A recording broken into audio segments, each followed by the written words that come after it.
Why are we running? Why are we running? Okay, slavery is over. I need to understand why we're doing it. I don't like, are we preparing for the zombie apocalypse? Why would you ever do something like that to yourself?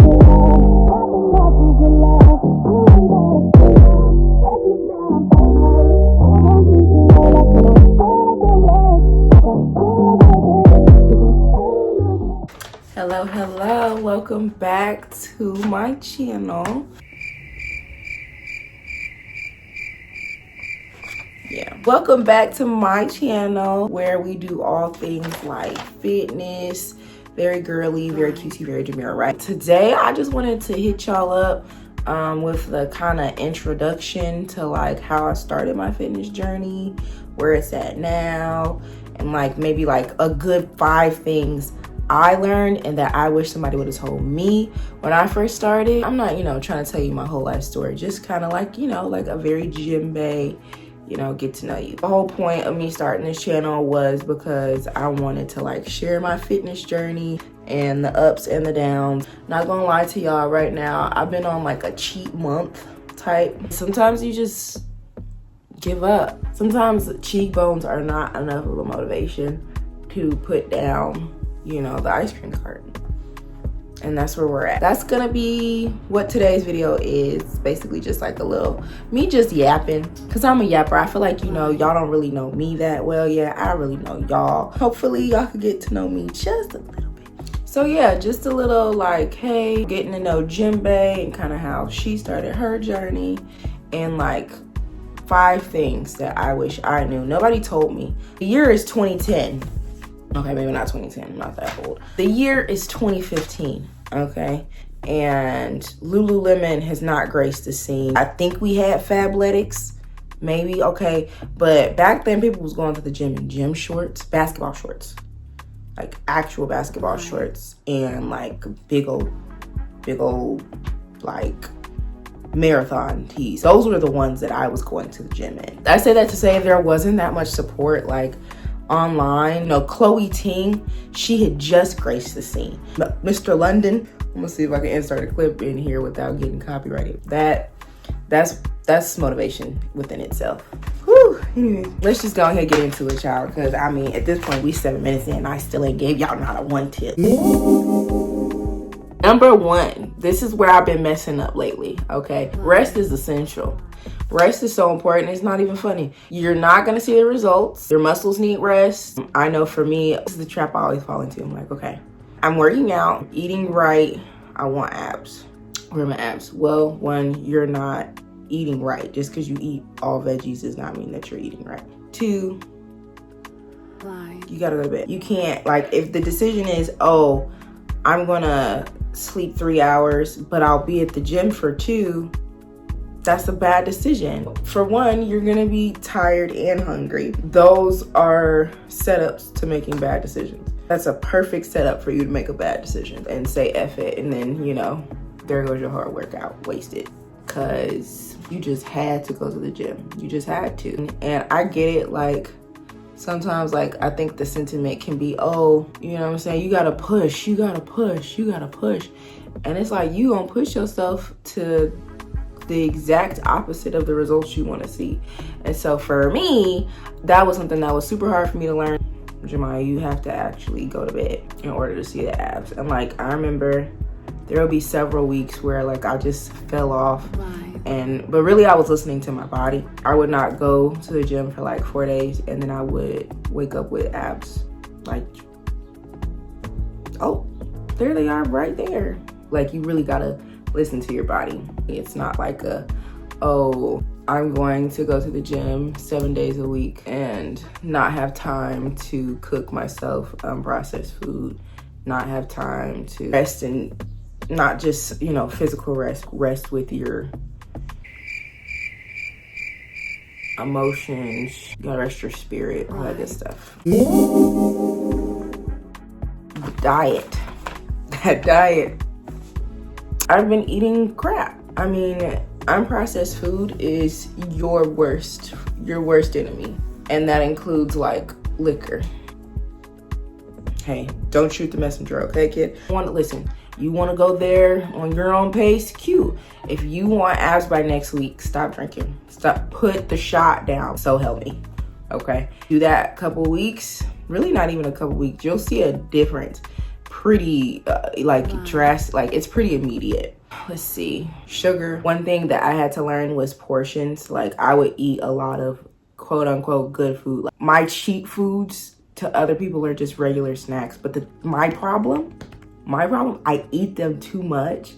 Like I'll eat the whole bag of cashews because it's healthy. I'm not supposed to eat 7 servings of anything in one sitting. That's not how it's set up, you know? So yeah, diet, portion control, and not just clean eating. Like I mean, you can overeat grilled chicken and mashed potatoes. You can overeat salmon. In fact, you can. I'm watching out for those butters, those salts. Those are little sneaky little calories, those sauces. I would suggest starting off MyFitnessPal, I think it is called. I'll try and insert like the little app icon. They do have a paid version. They're gonna present to you the paid version first, but all you gotta do is click the little X and then boom, you get pretty much everything else. I think the only thing you don't get is like the ability to set macros or something like that. Like, if you're just getting introduced to like calorie tracking or food tracking, I would suggest that.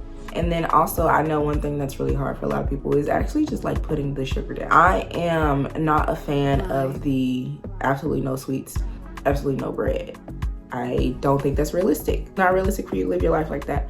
I mean, I could see maybe before vacation, I'll do like a two little week. Okay, if it's not coming out the ground, I'm not eating it. If it's processed sugar in it, sorry, can't. And I don't really drink juice and stuff like that anyway, so for me it's not as hard. Also, you gotta pay attention to your body. Like certain things bloat people, right? So for me, I'll say most dairies bloat me, whether they're, I guess, regular dairy versus alternative dairies. Those usually do bloat me.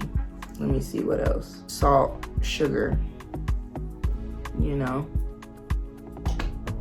the typical stuff. So yeah, diet is imperative, as in like what you eat matters. You cannot have abs with a bad diet.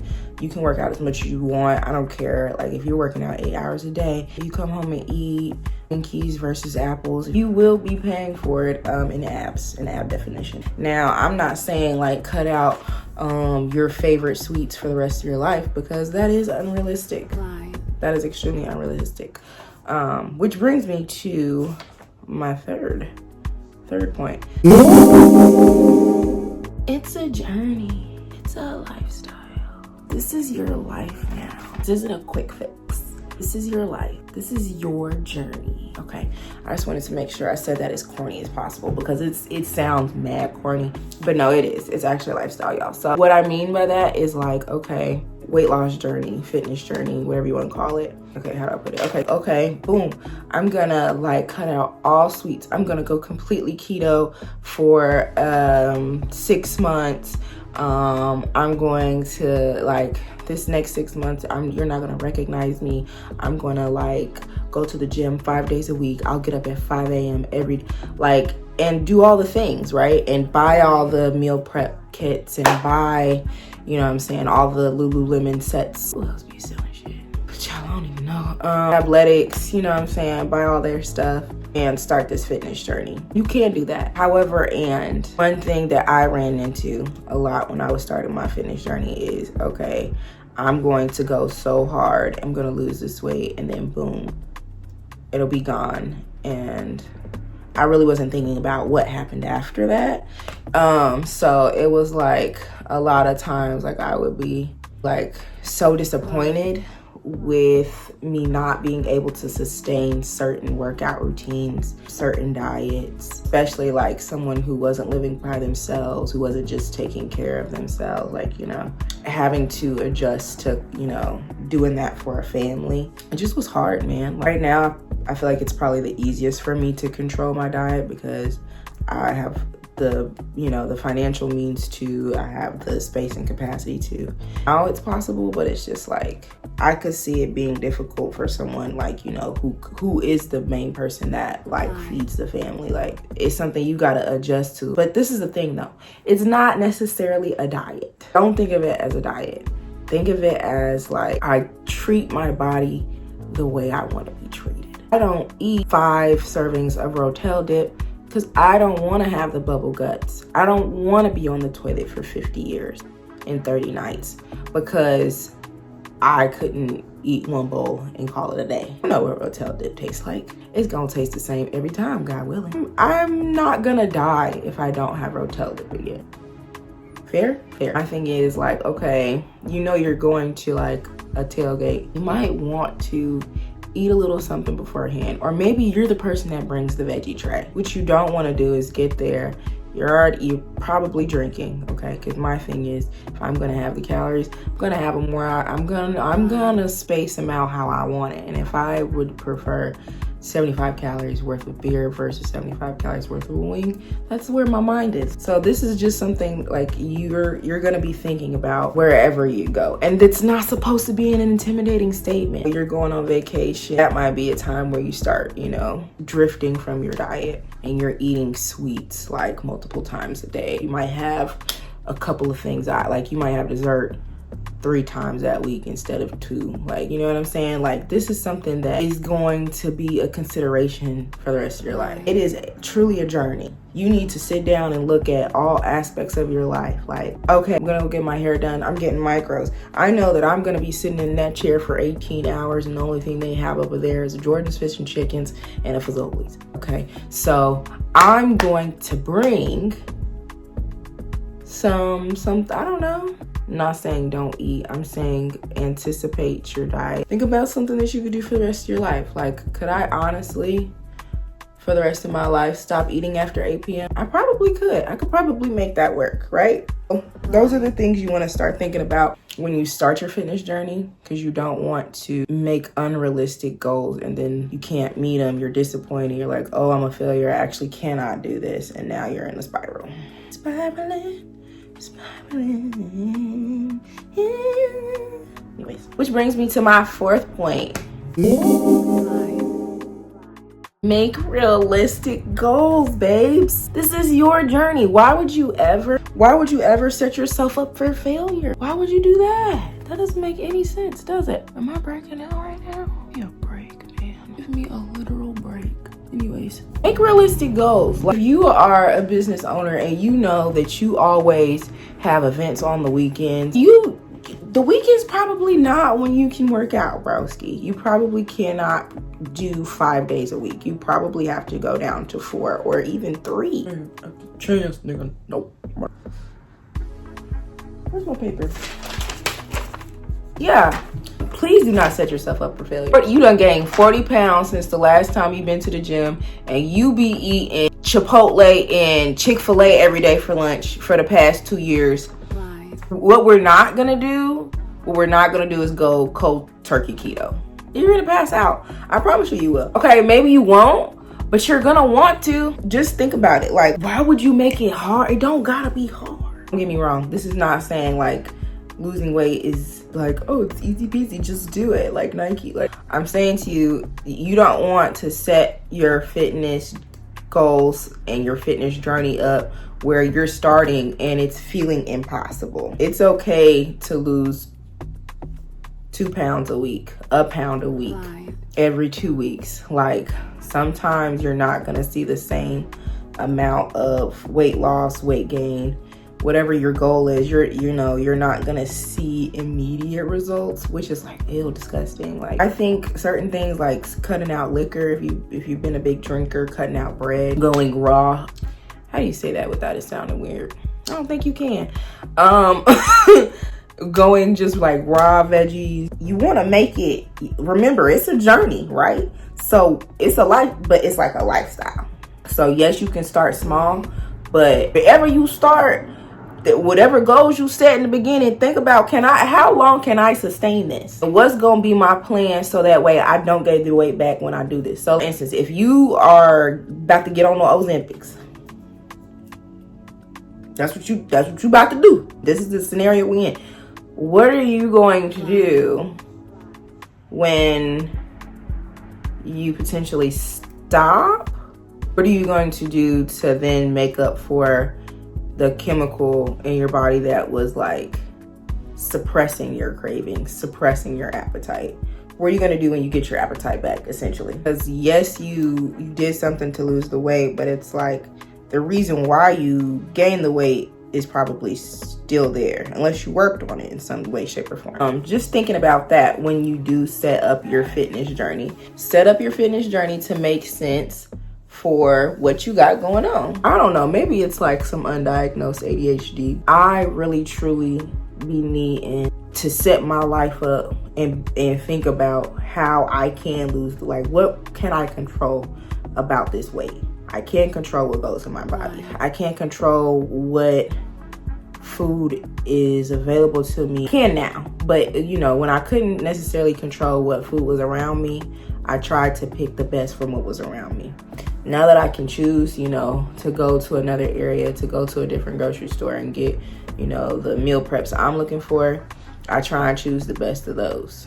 I try and always make sure that I have something that, you know, I wouldn't feel ashamed of putting in my calorie tracker. Last but not least is write out goals that are weight loss or physique related, because I know not everybody's losing weight. Some people actually want to gain weight.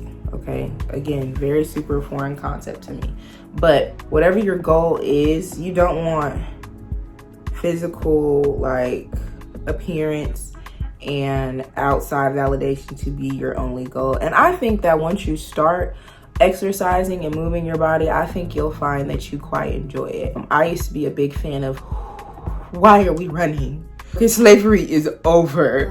Why are we running? I need to understand why we're doing it.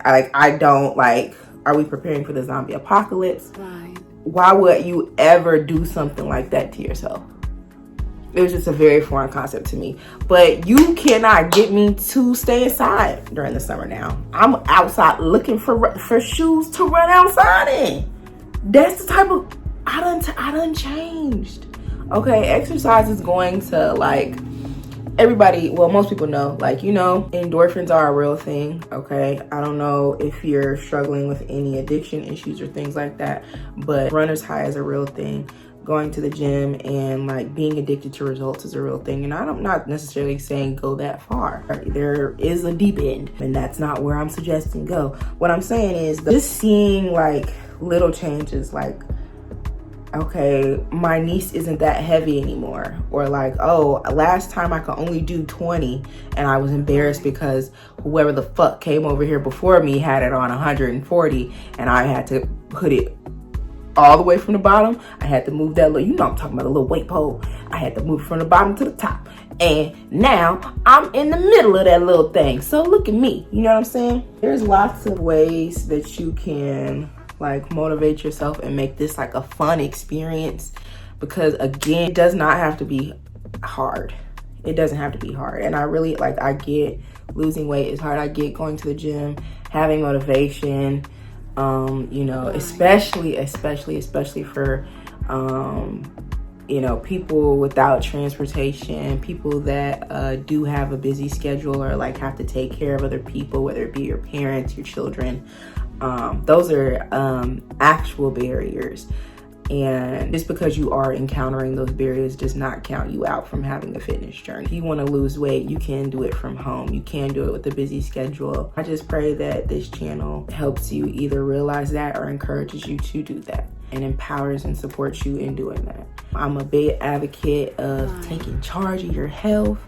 Health is wealth, and we're here for a good time, not a long time. And I'm going to lose soapbox here. I think, you know, these vessels that we have are such blessings, and that we should take care of them. We should honor them and honor ourselves. And what better way to do that than taking care of your body? I mean, I truly do think that taking care of yourself, your physical and your mental health and everything is like the prerequisite to a awesome life. Ew, look at that. But your fitness journey is your fitness journey, man. I pray that, you know, this video, if it didn't make you chuckle, it made you, you know, think about something, or, you know, reaffirm something for you. Yeah. And if you made it this far, go ahead, just subscribe. Like, what would be the point of you not subscribing at this point? Like, you here, you babes, you're here. Okay, I hate to break it to you. Actually, I don't. You're here. The fact of the matter is you're here. So you might as well like, comment, and subscribe to my channel. Okay, that's enough. That's enough for me being myself. Y'all, listen. Bye.